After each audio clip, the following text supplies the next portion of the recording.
Salut à tous, j'espère que vous allez bien, c'est Romain et on se retrouve aujourd'hui pour débriefer le retour du PSG après cette trêve internationale embêtante parce que les Bleus de Didier Deschamps mais surtout les polémiques, le terrain fait du bien avec le fameux système à 3, double pivot sans Marco Verratti, encore une fois no Verratti, no parti, Kylian Mbappé qui soufflait sur le banc, Hugo Ekitike avait la responsabilité énorme au vu de la pression qu'on lui a mise sur les réseaux sociaux depuis l'annonce de sa titularisation.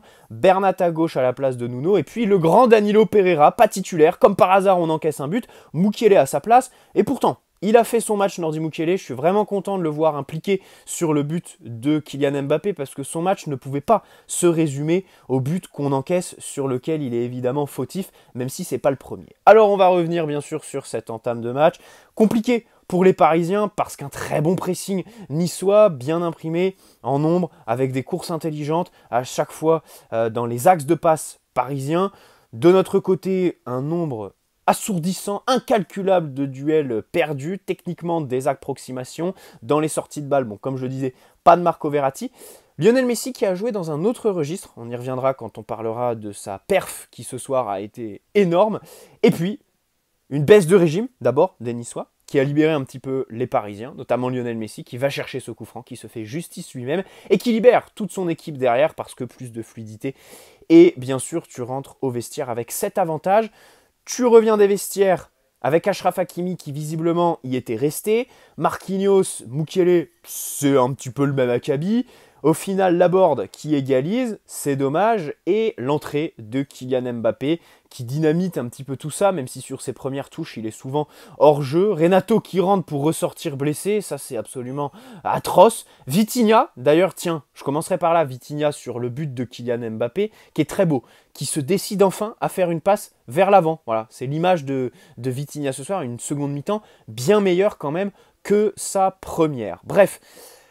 Globalement, c'est pas collectivement qui a le plus de choses à retenir ce soir. En même temps, c'est un match quand même sorti de trêve internationale et puis surtout pré-Ligue des Champions, même si on joue que mercredi, c'est un petit peu notre match le plus important de cette première partie de saison. On va pas se mentir, on a gagné 2-1 la Juventus, qui est sûrement une des pires Juventus de l'histoire, mais dans tous les cas, Benfica, sur le papier, c'est l'équipe qui devrait nous faire le plus de mal, et c'est pas ce soir qu'on s'est rassuré dans la dimension collective ou alors dans l'approche défensive de la gestion des centres, accessoirement, par exemple. Je cite ça comme ça. Bref, dans tous les cas, Fabian Ruiz, Vitinha, l'absence de Verratti, ça fait 3 fois que j'en parle, mais j'insiste là-dessus parce que faut jamais l'oublier en fait. T'as beau recruter un nombre incalculable de milieux de terrain au mercato, impossible que quelqu'un puisse remplacer Marco Verratti dans ce PSG.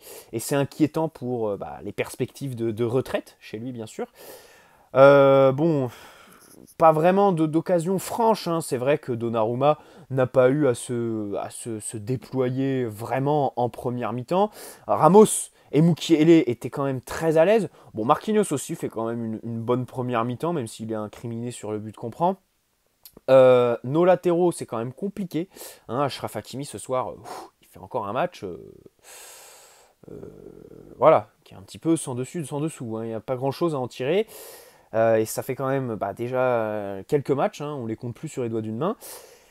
Bernat, c'est compliqué pour Bernat en fait de le juger quand tu vois le phénomène qui est à côté, Nuno Mendes tout simplement. Neymar a mis toute sa bonne volonté et puis tu te reprends en seconde mi-temps. La meilleure phase de jeu du PSG, je dis ça à chaud, c'est compliqué, il faut peut-être revoir le match, mais c'est un petit peu entre le but de Lionel Messi et puis la mi-temps, ou alors cette fin de match qui est évidemment très ouverte, parce que les Niçois, Lucien Favre les poussait quand même à aller chercher cette victoire. Il savait bien évidemment que tout au long du match, on a revu les mêmes problèmes. Dès que tu passes le premier rideau parisien, c'est terminé, on est coupé en deux et nos milieux de terrain sont un petit peu perdu, voire complètement, tout simplement. À la relance, encore une fois, on a vu les errements du PSG. Alors là, il y a eu le retour des internationaux sur le tard, donc pas de possibilité de travailler à l'entraînement. Il va falloir bosser à un moment donné les sorties de balles en fait. Parce que là, ça commence à devenir un petit peu compliqué. La diversité, ça c'est l'éternel débat au PSG. Voilà, on est trop monotone, on le répète tout le temps, mais que 5 tirs en première mi-temps, c'est quand même assez famélique, surtout quand tu sais qu'en août, on tirait avec autant de variété, de diversité, et surtout, bah, en fait, numériquement, tout le monde y allait à 2-3 tirs, en fait. C'était 2-3 tirs individuellement par match. Bon, là, c'est vrai qu'il y a un fait à prendre en compte. Kylian et surtout aussi Nuno sur le banc, qui sont nos deux principales armes dans la profondeur. Bon, Achraf Hakimi en est une, mais il n'est pas vraiment servi. Et puis, parfois, il est aussi à contre-temps, il faut le souligner. Vitinha, parfois, joue sur la même ligne que nos attaquants. Mais globalement, la troisième arme en termes de profondeur, c'est Neymar. Alors, ce soir, Neymar a joué globalement bas. En première mi-temps, il a senti que bah, ça en manquait, que Nice évoluait haut. C'est pas Hugo Ekitike qui allait aider. On va y revenir sur sa performance individuelle, évidemment, parce que bah, c'était sa première. Il a eu une pression mais trop grande, quoi. C'est un truc de fou. 20 ans, le garçon commence juste et on l'attendait comme si c'était le Messi, comme s'il allait marquer un triplé. Bon, au final, on a vu qu'il va falloir être patient. Le problème, c'est que tu peux être indulgent avec lui, tu peux être gentil et essayer de lui trouver des circonstances atténuantes, mais il y a une réalité, en fait. On va plus le revoir avant longtemps, en fait. Le voir démarrer un match, là, ça va être compliqué. Ça va être vraiment difficile, en fait. Voilà, là, il a eu sa chance. Le problème, c'est que derrière, bah, bon, t'as Carlos Soler, Pablo Sarabia qui attendent. La MNM, tu peux pas te permettre d'en sortir un dès le début du match, tous les 4 matins non plus. Donc là, ça va être quand même compliqué. C'est juste un fait, en fait. C'est même pas un jugement. Il faut aussi voilà, être objectif. Avec une performance comme ça, c'est compliqué de voir Christophe Galtier lui refaire confiance. Et puis quand tu vois le match de Kalimundo, évidemment ce week-end avec Rennes, tu peux remettre en cause ce fameux choix cet été de faire partir Kalimundo pour Ekitike. Bref, c'est pas le sujet ce soir. On va revenir sur la performance de la barre de fer, voilà, surnom que Lionel Messi lui a attribué. Au jeu, il a été plutôt bon. C'est vrai qu'en première mi-temps, il a réussi par moments à jouer en une touche. Il fait notamment une espèce de talonnade. Il a été à la réception de bons ballons. Par exemple, de Mukiele, de Ramos. Ça fait plaisir, tu vois, parce que avant, le lien entre nos attaquants et nos défenseurs centraux, il était trop approximatif dans la mesure où c'était Neymar Messi qui redescendait pour prendre le ballon dans les pieds à nos défenseurs. Ça servait à rien, c'était ahurissant. Là, il a réussi à créer une espèce de connexion. Bon, avec ballon, il se heurte à Attal sur son premier duel. Derrière, bah, c'est un petit peu compliqué. Il y a eu 2 centres, un de Mukiele et un corner, je crois, de Neymar, où bon, il est à 2 doigts de les reprendre. Il y a peut-être quelque chose à gratter là-dessus sur ses prochaines apparitions. Il va chercher un coup franc pour Lionel Messi. Enfin, au final, c'est Neymar qui le tire. Neymar, ce soir, en termes de finition, il voulait péter les filets, quoi. Vraiment, là, ce soir, c'était la toute-puissance, comme ce coup franc en première mi-temps. Et cette frappe en fin de match, je crois que c'est une frappe en première intention, si mes souvenirs sont bons. Dans tous les cas, bon, Ekitike, face au jeu, c'était compliqué, notamment dans voilà, son énorme défaut, c'est le fait qu'il soit toujours à contre-courant, pas du tout dans le tempo, et très difficile à trouver pour ses partenaires, en fait. Peu de propositions dans la profondeur, à chaque fois très loin du ballon, très loin du porteur, introuvable, voilà, difficile. Et c'est vrai que bon, tu peux pas en fait trouver du... Tu peux pas dire que sa première est positive, c'est impossible. Tu peux l'aimer, oui, il est français, il est jeune, on est indulgent, on a de la patience, évidemment.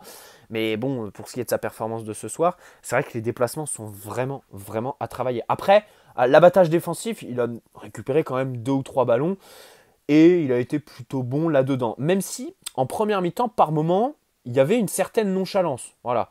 Maintenant, c'est sûr que c'était sa première. Lui, comme nous tous, il n'a pas coupé son téléphone, évidemment. Il voyait tous les messages et toute la pression, toutes les attentes qu'il y avait. J'ai trouvé ça démesuré. Voilà. C'est évidemment caractéristique du fait que dans les médias, on n'ait rien eu à se mettre, en fait. Voilà, on n'avait rien à manger, donc ça y est, hop, enfin un fait un petit peu intéressant qui parle de foot, et boum, on en fait tout un pataquès. Quelque part, c'est assez logique. On en avait marre des polémiques. Mais bon, là, globalement, la gestion émotionnelle, je pense qu'au niveau des déplacements, il y a une grande part de gestion émotionnelle là-dedans. Voilà. C'est-à-dire qu'il a peiné à un petit peu lier son cerveau à ses pieds, à ses déplacements, ce qui fait que parfois il y avait une débauche d'énergie qui était un petit peu mal maîtrisée. c'est la caractéristique de toutes les premières, bien évidemment. On rappelle qu'il a quand même aussi très très peu d'expérience. Bon, Neymar, il s'est investi, comme je le disais, et il a eu ses occasions. Il n'a pas marqué. Globalement, en première mi-temps, il a été techniquement assez bon. Il n'a pas pris de jaune, hein. Donc c'est bon, là, voilà, pas de suspension contre l'OM, ça fait plaisir. Mais bon, globalement, c'est pas le match qu'on retiendra de son début de saison, quoi. J'ai pas trouvé d'étincelle particulière dans le match de Neymar, surtout quand tu vois celui de Messi en fait. Et là, on y vient à cette performance. Lionel Messi qui était d'abord dans un tout autre registre. Parce que s'il met plus d'intensité dans ses duels, s'il réussit à porter plus le ballon, et surtout à résister à l'épaule contre épaule, c'est parce qu'il prend le ballon beaucoup plus haut sur le terrain. Voilà. Là, ce soir, il n'était pas dans son registre habituel de redescendre à 80 mètres du but adverse, jouer un petit peu l'espèce de milieu relayeur, même défensif à la relance. Non, là, il a attendu les ballons, il les a eus entre les lignes et il a été très très bon. Là, vraiment, les dribbles étaient exceptionnels. Ça fait plaisir parce que quand tu vois sa saison passée, tu pensais que c'était perdu. Au final, 35 ans, il a montré qu'en fait, il pouvait toujours être un des meilleurs joueurs sur cette planète. Voilà. Il a bien résisté vraiment au duel, hein. Il y en a notamment un en première, je crois que c'est contre Lemina, où j'ai été vraiment surpris, choqué. Dans la surface, alors il y a cette frappe où il va chercher l'angle fermé de Schmeichel, mais dans tous les cas, voilà, il y a de la puissance. C'est tout de suite première intention. Tu vois que dans sa tête, tout est plus clair en fait. Il y a vraiment des automatismes. Et puis, ben, vient un coup franc qui va chercher évidemment lui tout seul. Voilà, il provoque la faute de Dante, le carton. Et puis derrière, c'est complètement imparable. C'est Lionel Messi, ça fait plaisir. C'est son premier coup franc quand même au PSG, coup franc direct. Donc ça fait plaisir. La joie, le Parc des Princes qui l'a suivi. Franchement, quel bonheur de voir un joueur comme Lionel Messi sous nos couleurs tout simplement et faire ce genre de performance. Sa première mi-temps, elle est de haute volée. Et quand tu vois son match contre Lyon, là, il reste quand même sur 2 matchs avec son club qui sont énormes. Surtout quand il a gardé le rythme avec l'Argentine, tout simplement. Parce que il a marqué 4 buts, je crois, non il a marqué 4 buts sur la trêve internationale, si je dis pas de bêtises. Et il a marqué un coup franc au dernier match. Bon, il a été très bon, quoi. Voilà, on espère que ça va continuer sur toute la saison. Et on espère surtout que la Coupe du Monde ne va pas nous le briser mentalement. Et ça, c'est vraiment, on prie pour ça. Bon, Ekitike, l'attaque est faite. Kylian Mbappé est rentré. Il a mis son but. Il a montré que voilà, c'était toujours évidemment le patron. Il marque, voilà, encore une fois. D'ailleurs, c'est un joli record, là, le fait qu'il soit meilleur buteur du PSG en étant remplaçant, en fait. 9 buts en tant que remplaçant, en commençant le match sur le banc. C'est une belle statistique. Son but est très beau. Voilà. Bon, on va venir au milieu de terrain. Fabien Ruiz, c'est quand même un milieu discret, hein. C'est difficile de lui trouver des moments, des moments un petit peu de grâce dans un match, mais globalement, il fait le travail. Techniquement, il est assez propre. Vitinha, alors, sa première mi-temps, comme je l'ai dit, je l'ai vraiment pas aimé en fait. Il était plus haut que Fabien Ruiz, comme prévu, mais il y a quand même des moments où il oublie, notamment Ekitike. Voilà, sur certaines actions, il est un petit peu trop frileux, il repart vers l'arrière, il faut qu'il progresse là-dessus. Tu vois que, bon, c'est un crack, mais il y a quand même une marge de progression, il y a voilà, des automatismes à prendre au niveau mental, au niveau du leadership, mais c'est certain de toute façon. Il est en situation de surperformance depuis sa signature. C'est certain qu'il y a des moments où il sera un petit peu moins bien. Et c'est vrai que ce soir, bon, les courses étaient un petit peu moins maîtrisées sans ballon. Peut-être que la trêve internationale a fait qu'il il a perdu un petit peu ses repères. Quand on parle de repères, citons l'absence de Marco Verratti. Et puis, bon, en seconde, il a globalement été meilleur. Donc c'est pour ça que je ne m'éterniserai pas, je ne le critiquerai pas non plus. Parce que, voilà, sur le but d'Mbappé, il fait une belle passe vers l'avant pour Mukiele. Tant mieux. Voilà, sa deuxième mi-temps est quand même meilleure que sa première. Ça fait plaisir. Bon, globalement, ce soir, c'était pas non plus le match du milieu, hein. Achraf Hakimi, alors là, sur le but qu'on encaisse, mais je suis désolé, mais c'est le premier fautif. Un Hakimi, 2 Marquinhos, 3 Mukiele. Parce que c'est pas possible d'avoir, en fait, sur l'action, t'as au début Mukiele qui demande à Achraf Hakimi de l'aider et de prendre le buteur final. Achraf Hakimi se déconnecte complètement, un désintérêt du ballon, mais qui est frustrant, énervant au possible en fait. Parce que tu te dis, mais il est où? Il est où? Et quand tu vois le reste de son match, bah c'est compliqué. Parce que Mukiele, Il a beau penser que le premier joueur niçois va la reprendre et du coup bah, il est pris de court parce que Laborde bah, déboule derrière complètement seul. Derrière, son match est bon. Lui, Hakimi, son match, il n'y a pas grand-chose à en tirer. Hein. Je suis désolé, hein, il a fait de Barre un bon joueur quand même. Bon, Marquinhos sur le but, sa course... bon, globalement, son match, il est pas mauvais, mais sur le but, c'est difficile de savoir ce qu'il veut faire en fait, Marquinhos. C'est bizarre, le langage corporel, t'as l'impression qu'il est serein, mais globalement, la course, quand tu regardes le but plusieurs fois, tu sais pas, tu sais pas ce qu'il veut faire. Tu sais pas ce qu'il fait en fait. Bon, bref, c'est compliqué. Ramos a globalement été beaucoup plus à l'aise. Pendant la trêve internationale, bon, j'ai émis quelques petites réserves, bah, je crois que c'était dans ma dernière vidéo ou dans l'avant-dernière. Là, ce soir, il a, voilà, avec ballon bon, même dans les duels, dans les 1 contre 1, il les a beaucoup mieux gérés qu'à droite, parce qu'évidemment, bah, à gauche, n'oublions pas que c'est son poste de prédilection sur toute sa carrière quand même, voilà. Et il a un peu 36 ou 37 ans, si je dis pas de bêtises. Mukiele, il a fait son match, voilà. Bon, c'est vrai que sur le but, tu peux l'incriminer, mais par exemple, l'action, enfin une action suivante en seconde mi-temps où au final c'est Achraf Hakimi qui concède ou qui prend une touche là, où Mukiele pense qu'il va y avoir un Parisien derrière lui. Je ne sais pas si vous arrivez à visualiser, c'est une situation de centre en fait, similaire au but, où Mukiele s'avance et pense qu'il va y avoir un partenaire derrière et du coup il n'intervient pas. Là par exemple, il est incriminé. Ça c'est vraiment l'intervention nulle de son match. Sinon sur le but, bon bah... Et en plus il demande au début de l'action à Hakimi de prendre le buteur. Globalement, avec Ballon, il a vraiment été très très bon. Il a bien allié des conduites de balles avec beaucoup de personnalité et des passes toujours très tranchantes. Ça fait plaisir de le voir faire cette action de pressing sur le but de Mbappé et ce centre qui est très juste aussi. Voilà, pour un défenseur central, c'est quand même à signaler. Bravo à lui, passe décisive au passage. Et puis dans les duels, il a globalement été assez bon, assez rugueux, dans les airs notamment. Ça fait plaisir de voir quelqu'un qui un petit peu gagne des duels aériens, hein, quand Kimpembe et Marquinhos sont voilà, pas vraiment... Et surtout, Ramos, en fait, il en joue pas vraiment. Il en joue moins que Marquinhos et Presnel Kimpembe. Globalement, il est dans le même sac que les deux autres, quoi. Bref, entrée de Danilo. Renato, petit mot pour Renato, c'est vrai que ça fait pitié. Enfin, qu'est-ce que tu veux? Qu'est-ce que tu veux que là, c'est... Ouais, bah, s'il est reblessé, là, c'est compliqué, quoi. Bref, rendez-vous mercredi pour le match contre le Benfica. J'ai vraiment hâte. J'ai vraiment, vraiment hâte. Collectivement, il n'y a pas grand-chose à en retenir.